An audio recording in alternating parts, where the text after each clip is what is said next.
Hey guys, today we are continuing the series on the 7 Hermetic principles. Today we're talking about the principle of correspondence. If you want to learn more about that, keep watching. One day I'll be a queen with a kingdom all for me, and I'll cherish everything as I drop to my knees, 'cause I know. Hey guys, welcome to Witch Baby Wednesdays. I'm Darian. This is Darian Empire. Welcome. If you are new here, make sure you subscribe, hit the bell for notifications if you want to get videos just like this every single week I post and more.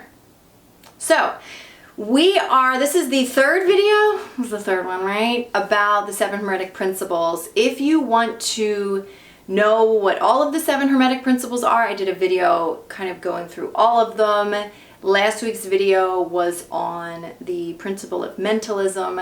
This week is the principle of correspondence. So what I want to share is, I'm not going to be telling you every single solitary thing about the principle of correspondence. I feel like these principles are things that you can discover, sort of new ways of looking at them and new ways of using them in your own life. But I want to give you a couple of tips on how to use these principles in your own magical practice and your own life. Okay? So that is what you're going to be getting here. Stick around to the end of the video. I realized I didn't do this last week, but I didn't really have much time. I will be doing a tarot reading which does not have a date stamp. I'm going to be using the Fountain Tarot. I was looking for a different tarot deck, but I couldn't find it.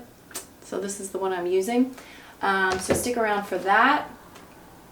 And here we go. So, the principle of correspondence, as it is written in the Kabbalion, as above, so below. As below, so above.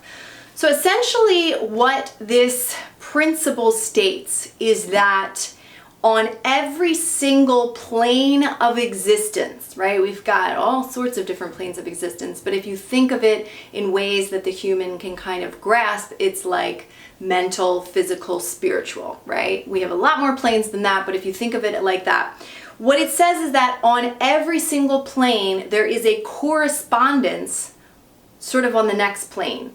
So essentially what that means is that everything exists sort of on all planes, or that there is a correspondence sort of on all different planes. So I think that the biggest way that we can use this, and that this can really be a life changer for all of us, is understanding that every single thing in your physical life is a mirror of your mental, spiritual, vibrational life, right? So what that means is not that when something, quote, bad happens, that it's this weird divine storm, that source is trying to teach you a lesson, that, it's none of that. It really has nothing to do with any of that. What it means is that it's just matching your vibration. That is it.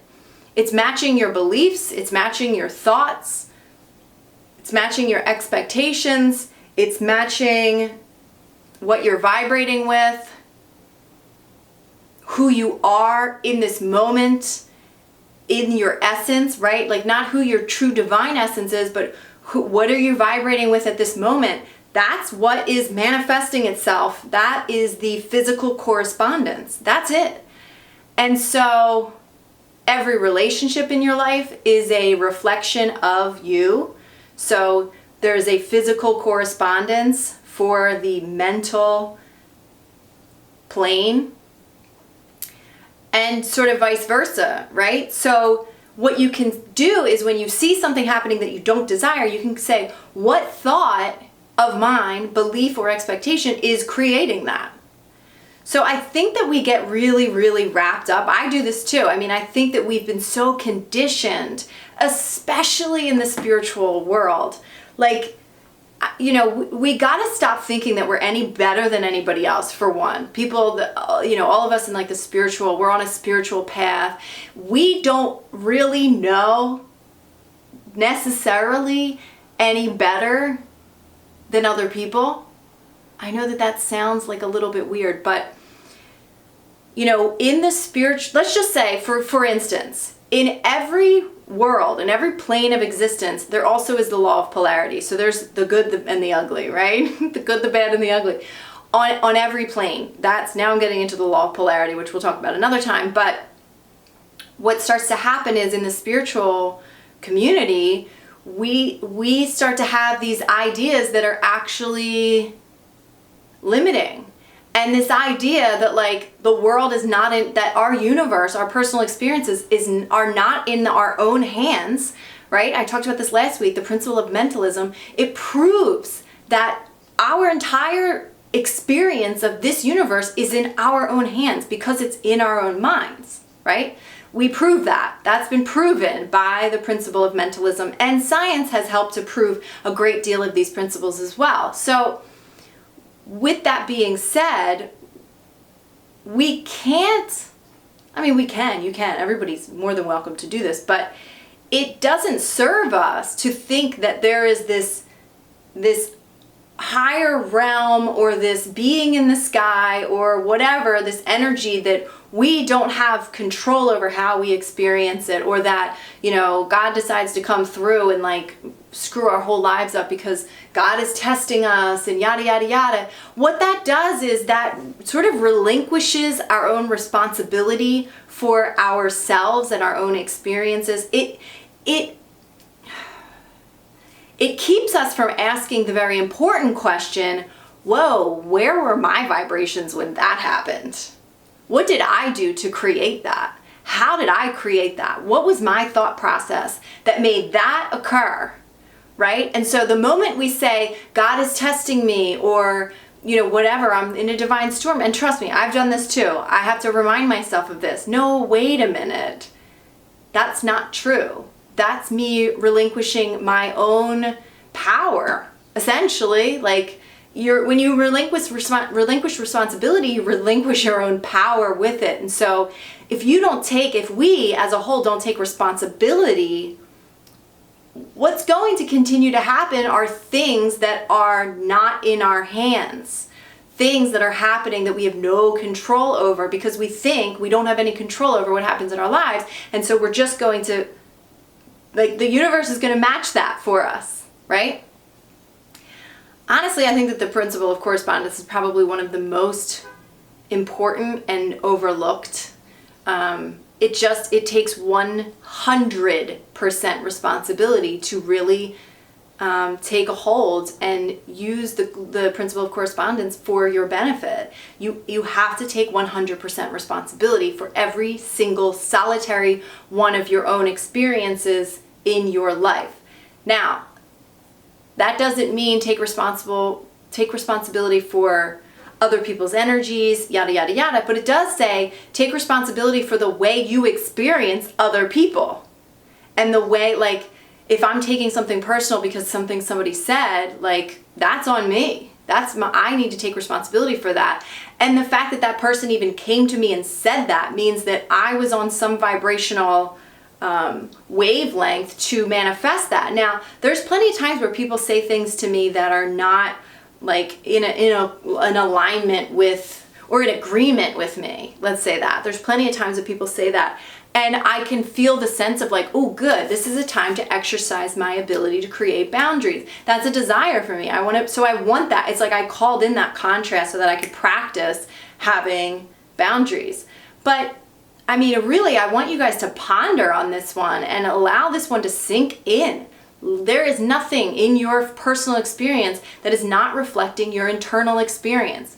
There is nothing in your personal physical experience that is not reflecting your internal experience. Say that over and over and over again until it just seeps into every fiber of your being.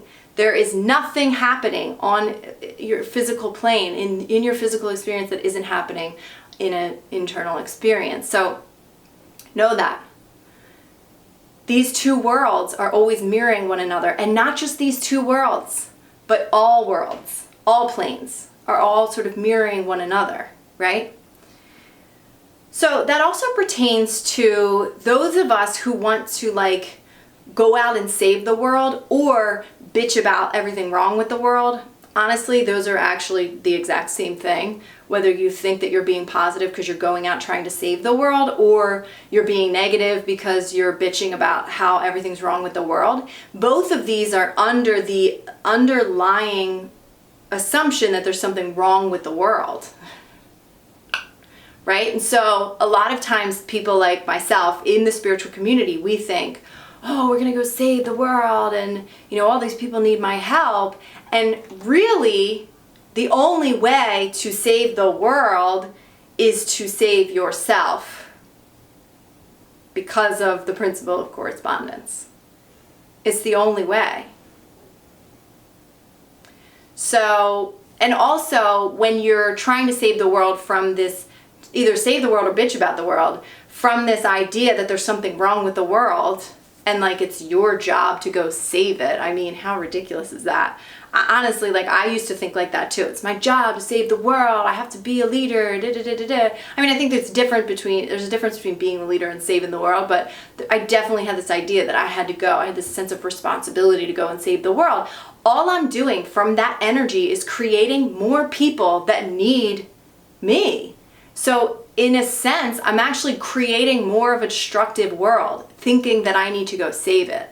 So it is just as bad, quote, bad, for us in the spiritual community to try to save a broken world as people outside of the spiritual community that just bitch about how there's everything wrong with the world. There's no difference. We are all creating this world from that energy, right? Because it's just reflecting, it's just mirroring it.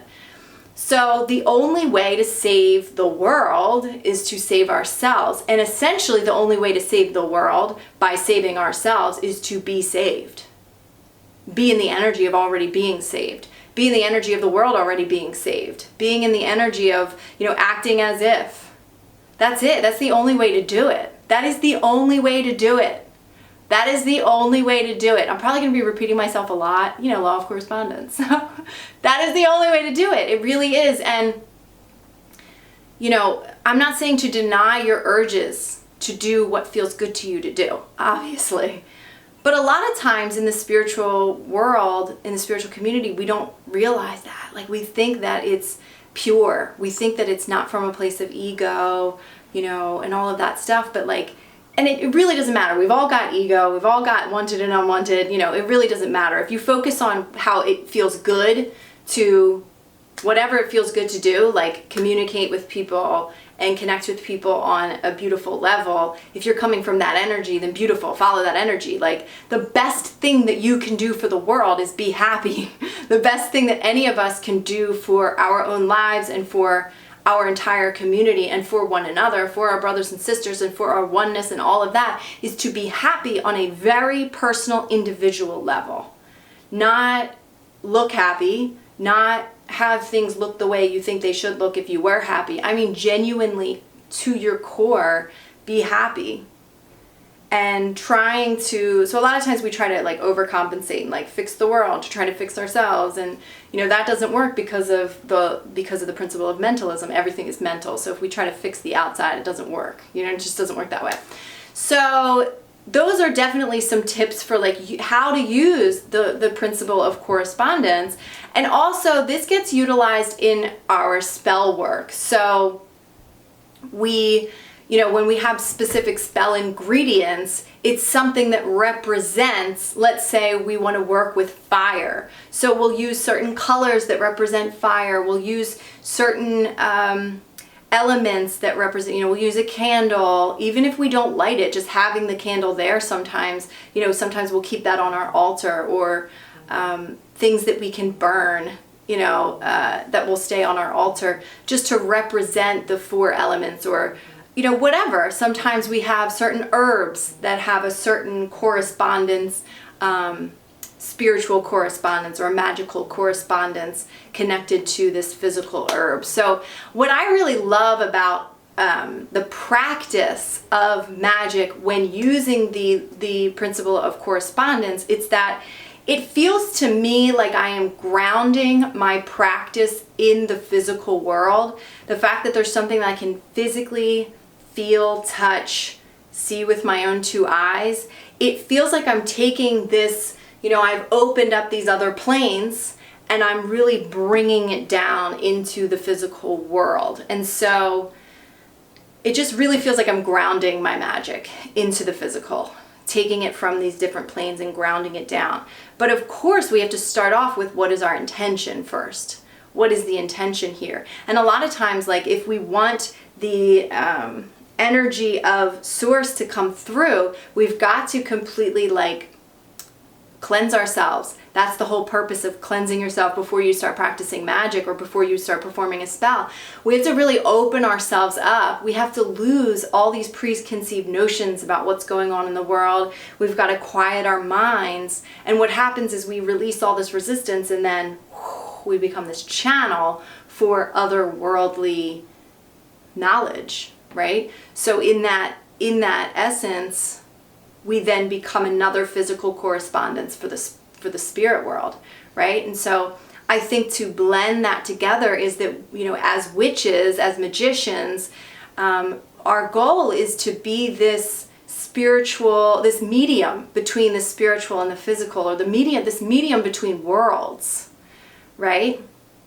And really being what that feels like in the physical world for us is being the physical embodiment of our own soul and the physical expression of our own soul. So it goes much further beyond just doing little spell work and things like that. And so when we get there, when we accomplish this saving ourselves or getting into full alignment, becoming the embodiment of who we are then able to go out into the world. So now it's as within, so without. We're able to now go out into the world and share who we are spiritually, the truth, right? And have that sort of, there's just always this mirroring, there's always this reflecting and constant correspondences between all these different worlds. So just understand that that is your role in working with this principle of correspondence. I mean, you don't have to work with it, but if you want to work with it, this is one way that you can work with it. It's not all of the ways, but this is one way that you can work with it. And it's really about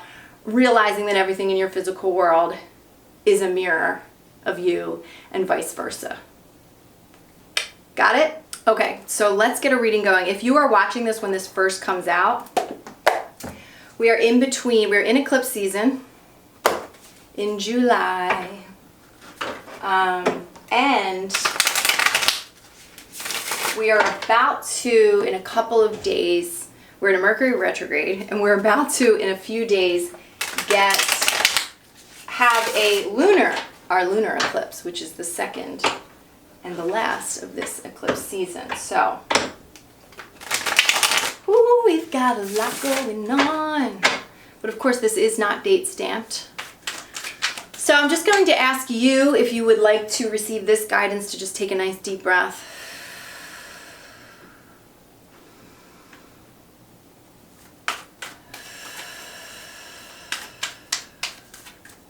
I'm just going to ask Source to give our viewers here, subscribers, listeners, whatever guidance you would have me, or you would speak through me. I ask that you speak your guidance through me to the person who needs this. King of Coins. Oh, I love the King of Coins. And the Eight of Swords in reverse. Oh my gosh. So the Eight of Swords, let's talk about that one first, because the King of Coins is like magnificent, beautiful. I love the King of Coins. The King of Coins is, or King of Pentacles as well. Although I don't really love the kings in this particular deck, because it's all like these large, bald white men. I don't quite understand that. Maybe it's somebody that that the creator knows. I don't know. It's a little weird. The vibe's a little weird, I'm not gonna lie. But King of Coins is beautiful, but I first want to point out the Eight of Swords. So the Eight of Swords depicted here as well is also a woman by herself. In the Universal Weight Tarot deck, it's a woman that's tied up, surrounded by swords, but she's not actually attached to anything. So the Eight of Swords is all about your own bondage. You're really creating your own bondage. So I thought it was so magnificent that we're talking about the principle of correspondence and all of these principles and polarity and all of that. We've got the Eight of Swords in reverse and the King of Coins, which seems like they seem like polar opposites, right? So I do want to read in this guidebook because I do love this guidebook particularly. It's very poetic and beautiful. But the King of Coins, think about, he's got his ish together. I mean, he has physically manifested everything. He's mature. He's learned a lot. He's very stable. He's got a lot of stability in the physical world. And for you, it's going to take a manner of like getting out of your own way. Like really, I feel like as it pertains to, especially since what I was just talking about, this idea.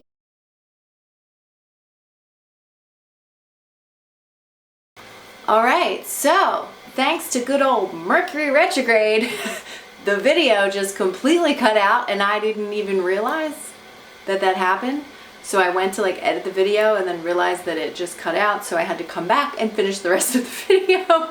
So you will not see me reading the tarot book or anything like that. But essentially the reading that I pulled, guys, it's been a little crazy with this Mercury retrograde with the eclipses and everything. I hope you understand. That's why this video is a day late. But it basically means trust yourself, trust in your ability to manifest your desires, and also be your own support system. Really be your own stability. Be your own King of Coins. Be your own King of Pentacles.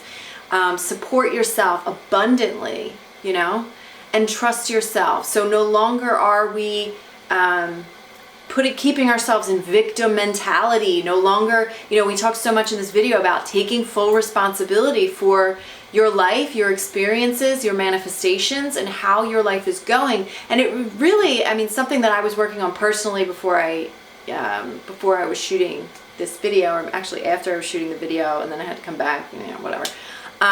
Was really about focusing on myself. Now is the perfect time to really go within, focus on me, myself, and I. How can I clean up my side of the street here? How can I focus on myself, my life? How can I love myself more, support myself more? What do I need? You know, really focusing on ourselves, really personally.